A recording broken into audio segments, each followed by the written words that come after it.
Olá, tudo bom, meu povo? Estamos de volta depois de um longo tempo, né?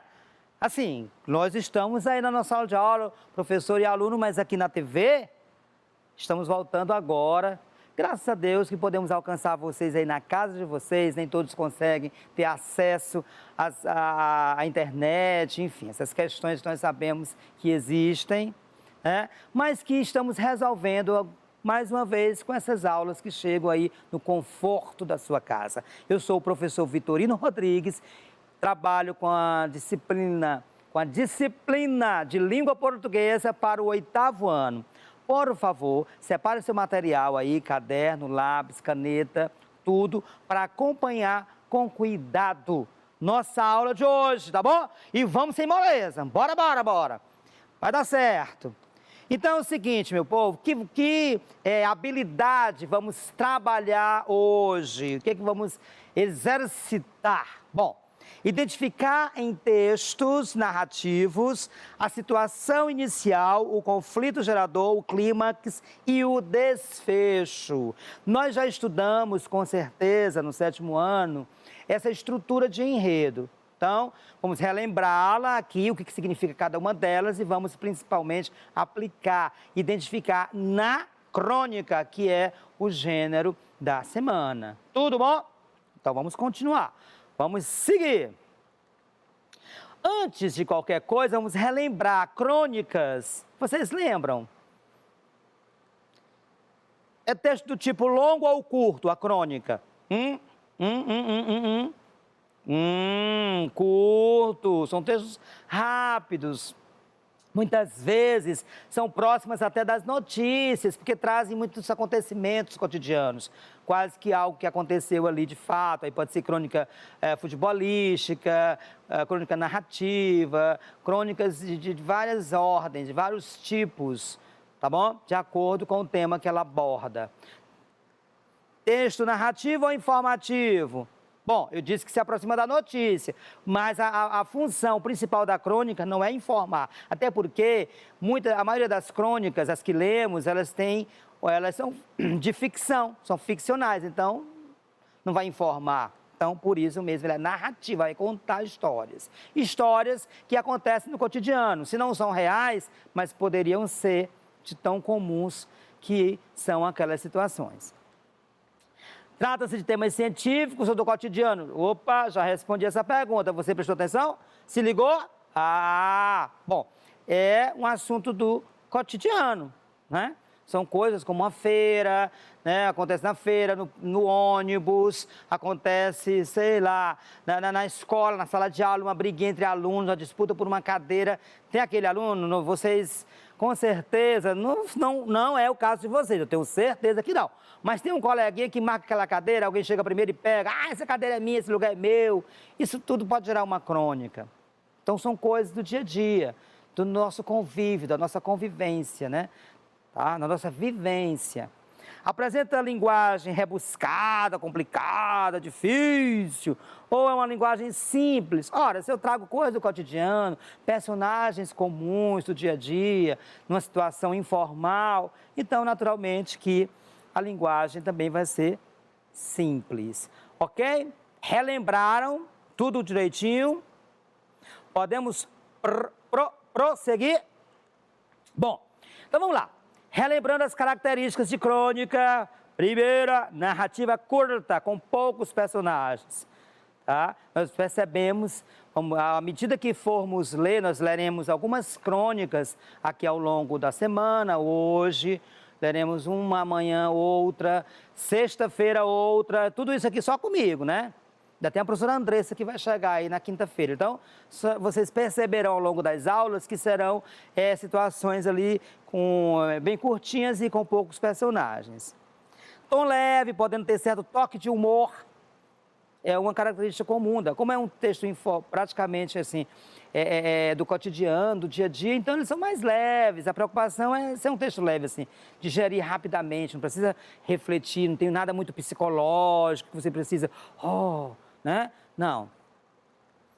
Linguagem coloquial, simples, deixando o texto às vezes emotivo, irônico ou mesmo crítico. Bom, é importante que nós entendamos o seguinte: quando falamos linguagem coloquial, simples, é uma linguagem que um tipo de texto que você lê ali numa tirada praticamente, rapidinho, não precisa ir procurar o dicionário para ler uma crônica, tá bom? E por isso mesmo ela está muito próximo do ritmo e da linguagem coloquial. Claro que nós podemos ter uma crônica com a linguagem mais rebuscada, assim, se o personagem, às vezes até para causar humor, muitas vezes um personagem desse perfil mais rebuscado, mas é com certeza uma intencionalidade ali bem marcada, bem definida. No geral, é simples, é coloquial mesmo, é como nós falamos no dia a dia, tá? Enfim, e acaba ficando um texto emotivo, porque você se emociona com aquela situação, ou às vezes irônico ou mesmo crítico, pode ser uma crítica. Narrar situações do cotidiano, já falamos, são situações do dia a dia que são abordadas nas crônicas, tá? Visa prender a atenção do leitor, né? Quer dizer, claro, né, uma boa narrativa é aquela que cria uma expectativa no leitor para que ele se interesse em ler até o fim, saber como é que aquela situação se resolveu. É verdade? Então, né, vamos já ver a estrutura da crônica. Então é importante que haja um dado que quebre aquela situação de equilíbrio, que gere uma expectativa, que prenda o leitor para que ele avance naquela leitura, tenha interesse. Não ele para, bobagem, isso aqui tanto faz, já sei até o fim, né? Quer dizer, quanto menos previsível, melhor. Ou seja, quanto menos o leitor antecipe o fim, ou seja, ele precisa ler todo para poder conhecer o final da história, quanto mais isso, melhor, tá? Tempo cronológico determinado, é um tempo cronológico, foi pela manhã, se no horário da compra no mercado, um tempo marcado ali, que é quando eu estou ali no ônibus, pagando a passagem do ônibus, tá? É o tempo que o pai entrega um presente para o filho. Não é dizer assim, 10 horas da manhã, 50 minutos, 23 segundos, não é isso, mas assim, é um recorte temporal muito bem definido, tá? Bem marcado, é aquele momento, é o momento que o pai comprou, vamos ler, por exemplo, uma crônica daqui a pouco, em que o pai compra um presente para o filho, entrega, e a crônica se desenrola exatamente nesse conflito do filho e o pai, por conta desse presente que ele recebe, tá? Esse presente aí que o pai entrega ao filho, tá? Bom, estrutura do enredo, nós já vimos como é a crônica, linguagem simples, cotidiano, tá? Mas o enredo, que é aquela narrativa, a trama, qual é a estrutura? Eu vou escrever a minha crônica, professor. Então, como é que eu começo a minha crônica? Assim, o primeiro parágrafo, como é que é? Como é que é? É aquele momento que você vai apresentar os personagens, tá certo? É o início, o leitor vai ser apresentado aos personagens, você vai dizer quem são esses personagens, mais ou menos em que ambiente eles estão, né? Vai conhecer um pouco do local e espaço temporal da trama, compreende? Como é que nós chamamos essa parte na estrutura? Situação inicial, a apresentação. Um parágrafo, às vezes pode até ultrapassar e ir para o segundo, mas é bem básico. O primeiro parágrafo, quando você for escrever, você já pensa, não, aqui eu vou, meus personagens são esses, tá? Eles estão no ônibus.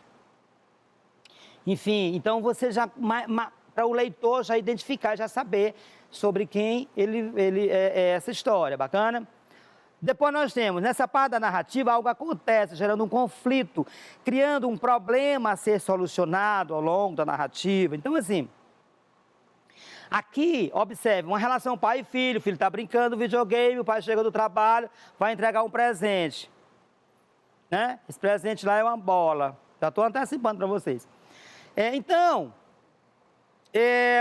Alguma coisa vai acontecer. É natural que um pai entregue um presente para o filho recebe, pai, obrigado, ali abraça, beija o pai, enfim, vai brincar com aquele brinquedo. Isso é o que seria uma situação tranquila. Porém, quando um cronista vai escrever uma história, ele não vai escrever uma história assim, porque aí o leitor não vai se interessar. Tem que ter um conflito, tem que ter uma complicação, né? Que é exatamente nessa parte da narrativa que acontece esse inusitado, algo que quebra a expectativa daquele personagem, que desequilibra aquele personagem, que mexe com o humor dele, que ele vai precisar resolver isso ao longo da narrativa. Bacana? Então, essa é a segunda parte. Vamos para a terceira. Este é o momento em que o conflito chega ao seu ponto mais alto de tensão, exigindo uma atitude imediata para a sua solução. Então, observe, nós temos uma situação inicial, são esses os personagens, eles estão em casa, um momento aqui de um presente, o pai entrega o presente para o filho. Tá. Aí tem um conflito, o filho estranha aquele presente, se incomoda com o presente, não gosta. Aí começa, vou abrir aspas para chamar assim, duelo, né? Começa o conflito, começa o desequilíbrio ali entre esses personagens. E eles vão se encaminhando, as ações vão acontecendo, vão se sucedendo para o final da história, e nesse percurso vai se tentando resolver. Chega um momento que esse conflito, que esse problema chega a um nível de tensão complicada, difícil, alto, tenso, né? E dali não tem escapatória, não dá mais para fugir, tem que resolver. Esse ponto máximo, esse ponto de tensão aí, nós chamamos de clímax. Clímax é o ponto de tensão, tá? É o ponto alto, né? É isso aí. E claro que depois que chegou ali naquele ponto máximo, aquela parte do filme, né? Chegou o vilão, chegou e prendeu o mocinho e olhos nos olhos, quero ver o que vai acontecer agora. Aí não tem jeito, né? Tem que resolver. Porque a história tem que acabar, né, gente? Então, esse ponto alto aí vai se encaminhar para o desfecho. Eles resolvem esse problema. Esse enfrentamento vem o desfecho, que é onde encerra o enredo, com a solução para o fim dos conflitos que aconteceram ao longo da história, tá? Bom, eu vou contar uma historinha aqui para vocês. A bola, eu tenho alguns trechos recortados na atividade, mas eu vou contar aqui para vocês antes, para que quando nós formos ali, logo em seguida ver as questões, vocês conheçam a história. Olha só, para exemplificar isso que está na tela agora, você vai me ouvindo e vamos tentar identificando esses elementos aí, ok? Quando for fazer a atividade, vocês vão saber a resposta, porque vocês estão atentos. A bola, Luiz Fernando Veríssimo. O pai deu uma bola de presente ao filho, lembrando o prazer que sentira ao ganhar a sua primeira bola do pai. Uma número 5, sem tento oficial de couro. Agora não era mais de couro, era de plástico, mas era uma bola.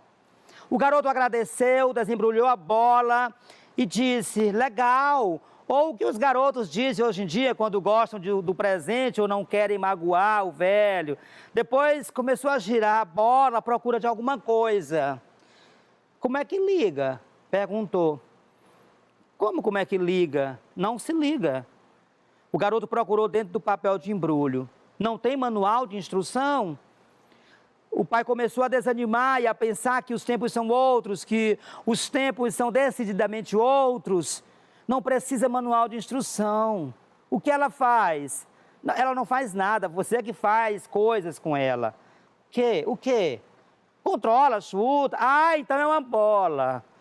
Claro que é uma bola. Uma bola. Uma bola mesmo. Você pensou que fosse o quê? Nada, não. Perceberam aí? Situação inicial, o pai está ali, foi lá, comprou o presente para o filho, entregou pro... Aí o filho, bola, onde é que liga? Observe que aí começa a gerar o conflito, porque o pai jurava que o filho ia vibrar com o presente e fica procurando manual de instrução, onde é que liga. Então isso gera aí o conflito, né? Vamos procurar saber qual é o ponto maior desse conflito, que nós chamamos de clímax, né? Que está aí na tela para vocês acompanharem. O garoto agradeceu, disse, legal, de novo. E que dali a pouco o pai o encontrou na frente da TV, com a bola nova do lado, manejando os controles de um videogame. visualizaram, a bola tá ali, ó, do lado. E ele, ó, com o controle do videogame, né? Há algo chamado Monstro Ball, em que times de monstrinhos disputavam a posse de uma bola em forma de blip eletrônico na tela, ao mesmo tempo que tentavam se destruir mutuamente. O garoto era bom no jogo, tinha coordenação e raciocínio rápido, estava ganhando da máquina. O pai pegou a bola nova e ensaiou algumas embaixadas. Conseguiu equilibrar a bola no peito do pé, como antigamente, e chamou o garoto, filho, olha, e fazendo embaixada. Aí o garoto disse, é legal, mas não desviou os olhos da TV, da tela. O pai segurou a bola com as mãos e a cheirou, tentando recapturar mentalmente o cheiro de couro. A bola cheirava nada. Talvez o manual de instrução fosse uma boa ideia, pensou, mas em inglês, para a garotada se interessar. Então observe que o garoto, há uma crítica aqui, certamente, que hoje, cada dia que passa, nós estamos nos distanciando de brincadeiras, né? Das brincadeiras mais simples, de montar, de quebrar, né? Jogar bola, por exemplo, que é uma coisa muito comum, né? na infância de muitos, minha, por exemplo, já sou, né? Já passei um pouquinho dos 30, dos 40, dos pais de vocês, mas que hoje em dia isso talvez não tenha tanta graça, né? Tenha tanto interesse. E aí ele faz um pouquinho porque o garoto está no videogame direto, jogo eletrônico, essa coisa do celular, toda hora brincando com o celular, e acaba se individualizando, né? E esses brinquedos acabam mais antigos, você tem que montar, mexe mais com raciocínio, coletivo também, porque você se agrupa com outros colegas para brincar. Então, cada dia que passa, a gente está meio que se isolando, né? Nesse mundo, enfim. Tem um pouco disso. Então, o pai se empolgou, pegou a bola, achou que com aquela, né, habilidade toda de fazer embaixada, jogou para cima, bateu no peito, não sei o quê, o filho ia finalmente se interessar pela bola, mas o filho legal e continuou jogando. Então, aí vem o clímax, esse ponto de maior tensão, né, de expectativa do pai, e aí desfecho que ele espera melhor mesmo, a bola deve ter realmente um manual de instrução em inglês, que é para interessar mais a garotada, e aí também há um pouco de uma crítica, né? Essa questão de que o outro, né? O de fora é melhor, né? Quer dizer, se tiver em português, não interessa, se tiver em inglês, talvez seja mais interessante, há um pouco essa crítica aí, né? Enfim. Bom, vamos agora que falamos um pouquinho sobre o texto, vamos fazer a atividade, tá? Nós temos aqui algumas questões, vamos ver se vocês conseguiram acompanhar. Leia o trecho do texto transcrito abaixo. O pai deu uma bola de presente ao filho, lembrando o prazer que sentira ao ganhar sua primeira bola do pai, um número 5, sem tento, oficial de couro. Agora não era mais de couro, era de plástico, mas era uma bola. Podemos afirmar que o trecho acima contém a situação inicial do texto, por quê? Então aqui, esse trecho que vocês estão lendo é a situação inicial. Contém a situação inicial por quê? O que tem aí que me garante, que me diz que se trata da situação inicial? Letra A, são apresentados os personagens, é na situação inicial em que se apresentam, né? Os personagens são apresentados, é isso? Vocês concordam comigo? Vamos ver as outras alternativas. Eu estou começando uma história, né? Imagina que a história, você levou um colega, uma namorada, namoradinha ali para cá, namoradinho para casa, começa a história. Você vai chegar lá. Antes, você vai apresentar, olha, esse aqui é fulano, esse aqui é de Beltrano, né? E aí, a partir daí, a história vai desenrolar, aquela pessoa pode ficar frequente na sua casa, vai começar a estabelecer relações de afetividade com as outras pessoas da casa, enfim, tudo parte de quê? Dessa apresentação. Eu desconfio que é a letra A, mas vamos ver os outros itens. Nele está contido o conflito da crônica? Não, antes de eu ter o conflito, eu preciso saber sobre quem está vivendo ali, para eu poder entender esse conflito. Por que gerou esse conflito? Quem são essas pessoas que estão vivenciando aquela história? Então, por isso não pode ser a situação inicial. O conflito já é uma etapa 2 dessa história, né? Depois que eu já conheço. Aí a mãe implica, mas essa menina não é aquela fulana, não sei de quê, esse rapaz não é aquele fulano, não sei de quê. Aí começa a aparecer os conflitos, as implicações, os problemas, né? Ali está o ponto de maior tensão da crônica. Não, nem conhece, nunca viu. Depois você fala, que apresenta aquela pessoa, ou não se tratando da história. Os personagens é que e que surge ali o impasse, o desequilíbrio, ou o conflito, ou complicação, tudo isso é a mesma coisa. Quando há isso, né, aí é que esse problema, esse conflito, se complica até um ponto mais alto que nós chamamos de clímax, né? Então não é a letra C por isso. E a letra D traz a solução. Não, a solução desfecha, vai terminar tudo bem, ou não, às vezes nem termina tudo bem, mas pelo menos se resolve ali, todo mundo se respeita e vai partir para uma outra história. Então, realmente, a letra A é o início. O início eu preciso saber, eu preciso apresentar, eu preciso que o meu leitor saiba quem são essas pessoas que vivenciam essa história, né, que eu estou contando, tá? Então, por isso que é a letra A. Questão 2. Leia o seguinte trecho da crônica A Bola. O garoto agradeceu, desembrulhou a bola e disse, legal. Ou o que os garotos dizem hoje em dia quando gostam do presente ou não querem magoar o velho. Depois começou a girar a bola à procura de alguma coisa. O garoto procurou dentro do papel de embrulho. Não tem manual de instrução? O fato gerador do conflito do texto lido nós lembramos que o pai compra o presente, a bola. Não é exatamente o tipo de bola que ele recebeu do pai dele, mas é uma bola de plástico, mas é uma bola. Então, ele quer reviver, através do filho, aquela experiência que ele teve quando ganhou esse presente do pai, lá no passado, né? Essa é a expectativa.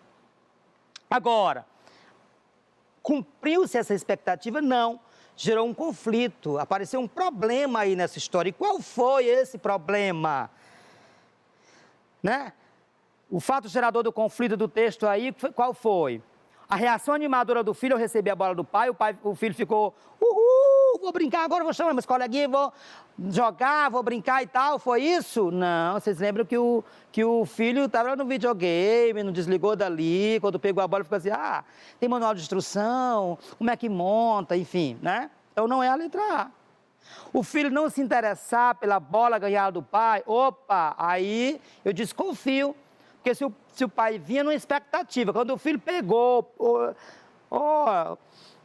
começou a girar a bola à procura de alguma coisa, ou seja, ele não se interessou muito, ele pegou aquela bola ali como que não... Onde é que liga, tem manual de instrução, quer dizer, imagina, o pai achou que o menino ia sair correndo para o campo, para chutar e chamar as coleguinhas, não aconteceu, né? A mentira do filho ao dizer ao pai que gostou do presente, ele não diz isso, pelo contrário, com as ações dele, ele diz que não gostou, não se interessou pelo menos pelo presente.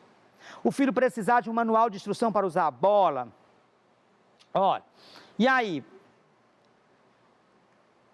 o filho precisar de um manual de instrução para usar a bola, quer dizer, beleza? Porque assim, quando o filho não gostou, nós temos aí duas alternativas muito próximas, o filho não se interessar pela bola ganhada do pai, mas o filho precisar de um manual de instrução para usar a bola é exatamente o que gera esse conflito e essa reflexão do cronista, né? Porque ele não se interessar, mas aí ele depois foi tentando contornar, mas o filho insistiu, ele não sabia como utilizar, ele não reconhecia essa bola, porque não tinha aí as regras, né? O procedimento para utilizar esse brinquedo, por isso que é a letra D, né? Esse é o ponto mais alto aí do conflito, ok? Esse aí, desculpa, não é o ponto mais alto do conflito, é o fato gerador do conflito, né? Ele procurar manual de instrução. 3. O garoto era bom no jogo, tinha coordenação e raciocínio rápido, estava ganhando da máquina. O pai pegou a bola nova e ensaiou algumas embaixadas. Conseguiu equilibrar a bola no peito do pé, como antigamente chamou o garoto. Filho, olha! Podemos afirmar que o trecho acima representa o clímax da crônica, por quê? Então é um momento, porque ele explicou que a bola, não sei o quê, e assim, ele achou que com a ação de manusear essa bola, o uso dela ali, que o filho vendo esse uso, seria o suficiente para que o filho realmente despertasse no filho esse interesse por essa bola, por esse brinquedo, não é verdade? Mas não aconteceu. Mas assim, o ponto máximo, tipo a última cartada do pai para convencer o filho, era essa: filho, olha. Então, esse é o ponto máximo. Daí, quando o filho olha, não se interessa, continua jogando, aí se encaminha para o desfecho. Então, o ponto, vamos ver as alternativas aqui. Letra A. É o clímax da crônica, porque trata-se do ponto de maior expectativa, que é o pai convencer o filho a brincar com a bola. É isso, né? Quando ele demonstra ali para o filho, é como se ele quisesse despertar isso no filho. Mas vamos ver as outras alternativas. Revela a superioridade do filho no videogame sobre o pai com a bola? Bom, não, esse não é o ponto máximo. Não é o clímax, né? Embora o pai até fique lisonjeado, né, com essa artimanha do filho, mas não é isso. Mostra a indecisão do filho entre continuar com o videogame e passar a brincar com a bola? Não, não há indecisão, pelo contrário, ele nem, né, não se interessou muito, continuou sem interessar. Mostra a frieza do pai diante da habilidade do filho com os games? Não, pelo contrário, ele ficou feliz até, ele até gostou de saber que o filho era tão bom, né, no videogame, bacana. Então, realmente, é isso, assim, é a expectativa, quando ele coloca, ele brinca e cria essa expectativa, achando que ali seria suficiente, né, para convencer o pai, aliás, o filho, a ficar com a bola, a brincar com a bola. Por isso que é a letra A. Vamos para a nossa última questão. O garoto disse legal, mas não desviou os olhos da tela. O pai segurou a bola com as mãos e a cheirou, tentando recapturar mentalmente o cheiro de couro. A bola cheirava nada. Talvez o manual de instrução fosse uma boa ideia, mas em inglês, para a garotada se interessar. O desfecho da crônica revela aqui. Então, observe que depois, olha, filho, olha, não rolou, não aconteceu, e aí a história foi para o desfecho, que é exatamente, né, essa parte que nós acabamos de ler. E revela o quê? Letra A. O filho finalmente aceitou o presente do pai? Legal, mas não desviou os olhos da tela. Então, significa dizer que não se interessou pelo presente do pai. O pai resolveu comprar um novo presente para o filho? Também não diz. O pai segurou a bola com as mãos e a cheirou? Não, pelo contrário. O pai é que foi acabando, ao invés do filho se interessar pela bola, o pai é que foi meio que aceitando essa condição do filho, né? Dizendo... O filho continuou brincando no videogame, ignorando a bola. O pai reconheceu que faltou animal de instruções em inglês. Então, o filho continuou brincando no videogame, ignorando a bola. Foi esse aí o desfecho, né? E aqui também o desfecho da nossa aula de hoje, tá bom? Muitíssimo obrigado por estar aqui conosco, na sua casa, com segurança, através da TV e acompanhar a aula. Anotou as dúvidas? Qualquer coisa, leve ao seu professor aí da sua escola, ok? Muitíssimo obrigado. Amanhã seguiremos com mais uma aula de língua portuguesa para o 8º ano com o professor Vitorino Rodrigues. Tchau, tchau.